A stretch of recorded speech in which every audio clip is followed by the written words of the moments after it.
nosotros siempre nos movemos alrededor de las comidas y cuando tenemos una fiesta, una celebración, un compartir, un agape con otras personas, nos encanta siempre matar una gallina, comer un marrano, alimentarnos de una res, porque el animal siempre termina siendo el sacrificado cuando queremos celebrar algo. Hoy nos encontramos en el Evangelio de San Juan, en el discurso más fuerte que pronuncia el Señor. Lo dice él mismo: el que come mi carne y bebe mi sangre tiene vida eterna.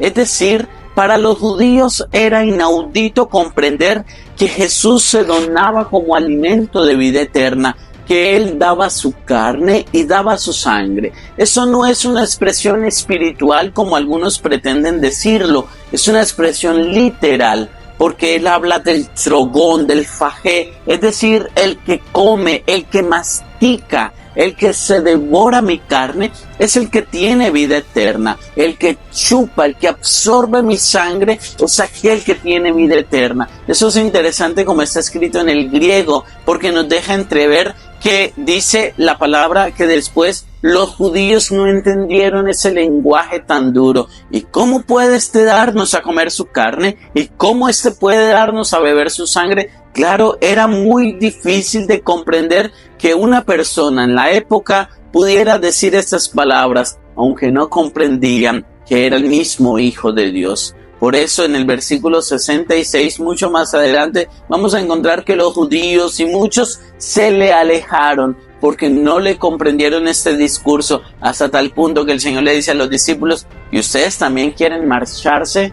Es el Señor el que se nos da como alimento. En cada Eucaristía nosotros vivimos la acción de Cristo sacrificado. Somos los únicos que conservamos aún la gracia y el privilegio de alimentarnos del cuerpo y de la sangre del Señor. No es simplemente el pan espiritual de la palabra, como algunos dicen, es la carne del Señor que hay que tragar, que hay que masticar, que hay que devorar, que hay que absorber su sangre, como lo expresa en el griego literalmente. Y esa palabra de Dios nos da sabiduría.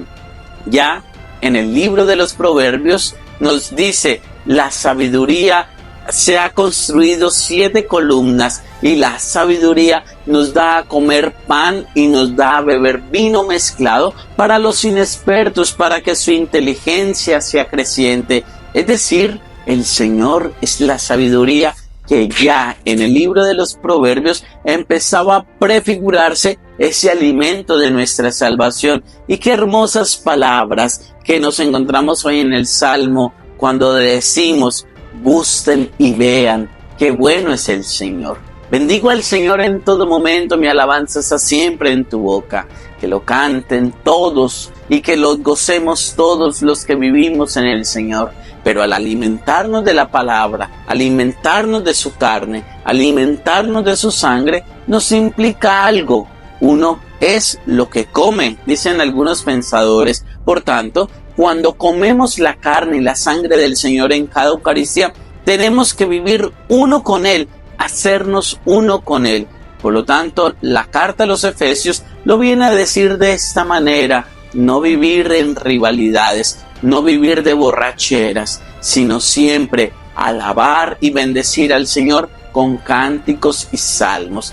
Vivir de acuerdo a lo que comulgamos. Por eso se llama comunión, porque cuando comulgamos nos hacemos uno con Jesús, nos volvemos sagrario del Señor. Es inaudito cuando una persona dice: yo recibo sí la Eucaristía, pero vivo en el pecado mortal, pero creo en el aborto, practico el aborto, apoyo el aborto, la eutanasia, cosas que son contrarias a la que Dios nos pide. Si comulgamos, hagámonos lo que comulgamos, vivamos de lo que comulgamos, asemejémonos a lo que comulgamos. En una palabra, hagámonos uno con Cristo, ser uno.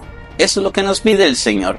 Por tanto, te acercas a la Eucaristía, bebes la sangre, te alimentas del cuerpo, y si así lo haces, te haces uno con Jesús y adquieres la sabiduría que nos dice el libro de los Proverbios. Bendiciones.